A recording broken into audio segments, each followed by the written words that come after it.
మాటల కంటే మారణాయుధాలు గొప్ప అని నమ్మిన వారిపై మౌనంగా కురిసిన మెరుపుల వాన ఆపరేషన్ సింధూర్. సింధూరం రక్తచందనం, బంధూకం సంధ్యారాగం, పులి చంపిన లేడి నెత్తురు, ఎగరేసిన ఎర్ర జెండా అన్నారు శ్రీశ్రీ. ఇకపై ప్రపంచమంతా భారతదేశాన్ని ఈ విధంగానే గుర్తుపెట్టుకుంటుంది.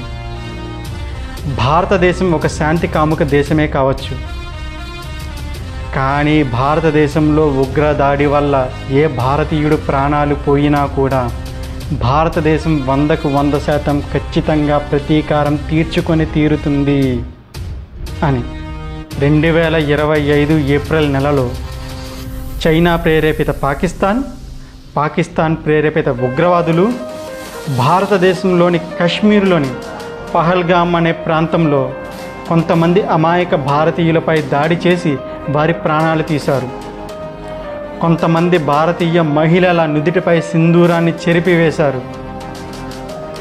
ఈ ఘటనతో భారతదేశం మొత్తం ఆగ్రహంతో రగిలిపోయింది.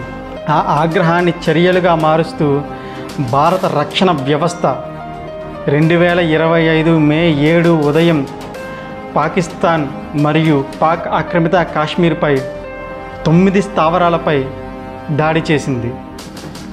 ఈ దాడిలో 9 కీలక ఉగ్రవాద స్థావరాలన్నీ కూడా నేలమట్టమైపోయాయి. ఈ ఘటనతో ప్రపంచానికి భారతదేశం ఇచ్చిన సందేశం ఏంటంటే, సింధూరం అనేది స్త్రీలు నుదిటిపై పెట్టుకునే అలంకారం మాత్రమే కాదు,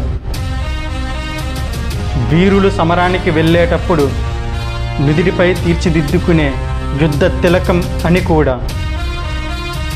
ఫైనల్లీ జస్టిస్ సర్వ్డ్.